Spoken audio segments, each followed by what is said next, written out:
A princípio, os portugueses não colonizaram o Brasil. Eles vinham mais aqui para fazer comércio com os índios. Chamamos essa época de período pré-colonial. Mas em 1530 tudo mudou. Olá, eu sou a Mariane e vou te contar como o Brasil ficou depois da chegada dos portugueses.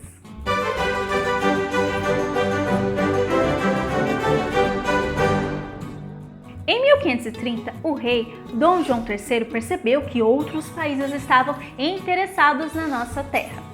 Muitos deles vinham aqui também no litoral para fazer comércio com os índios. E quando eu digo comércio, eu me refiro ao comércio de escambos. Vamos acabar com aquela lenda de que índio era bobo e trocava pau-brasil por qualquer bugiganga. Na verdade, eles vendiam pau-brasil em troca de algumas ferramentas, tecidos e utensílios que não era produzido aqui no Brasil.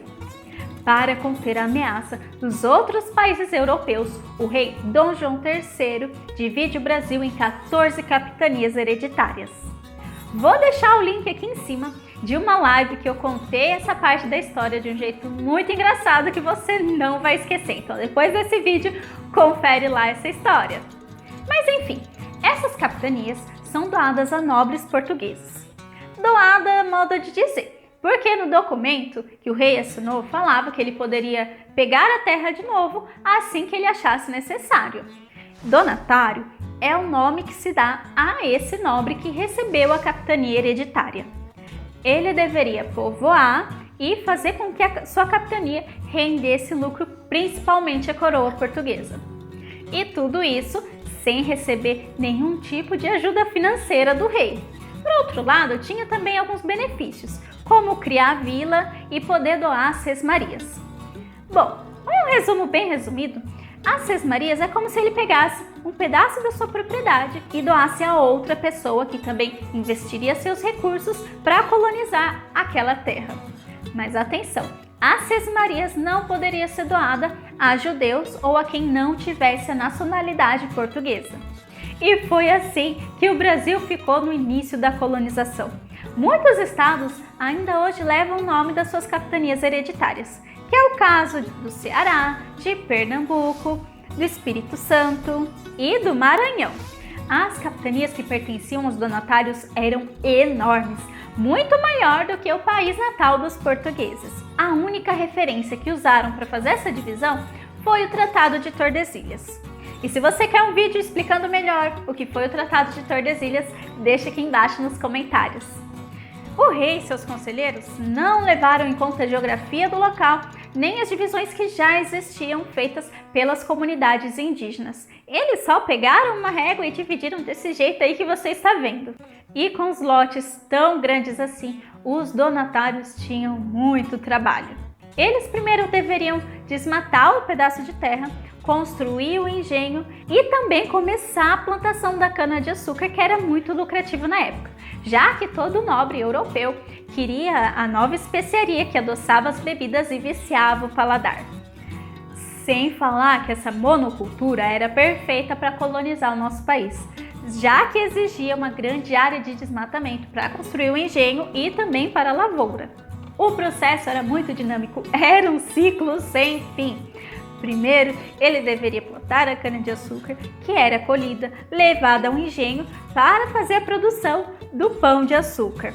Enquanto esse pão de açúcar era feito, em outro local já estava plantando mais cana, sendo que em outra parte já estavam colhendo a cana, o engenho nunca parava.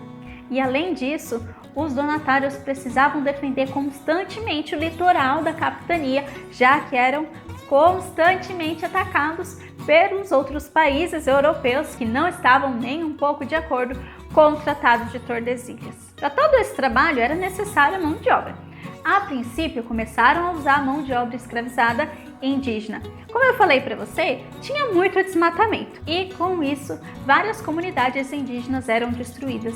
Muitos índios morreram nessa época. Os que não morriam eram capturados para ser escravizados. Porém, essa escravidão não gerava muito lucro para a coroa portuguesa.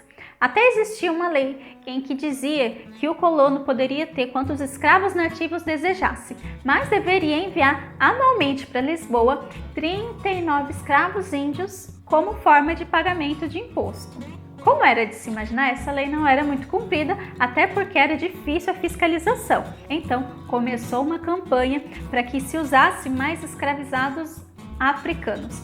Na época, rolou até como se fosse uma campanha publicitária, dizendo que o índio tinha preguiça de trabalhar, não servia bem para o trabalho e era preguiçoso. Ao contrário do africano, que era forte e tinha disposição para o trabalho, sem reclamar. Infelizmente, essa é uma opinião que até hoje muitas pessoas têm.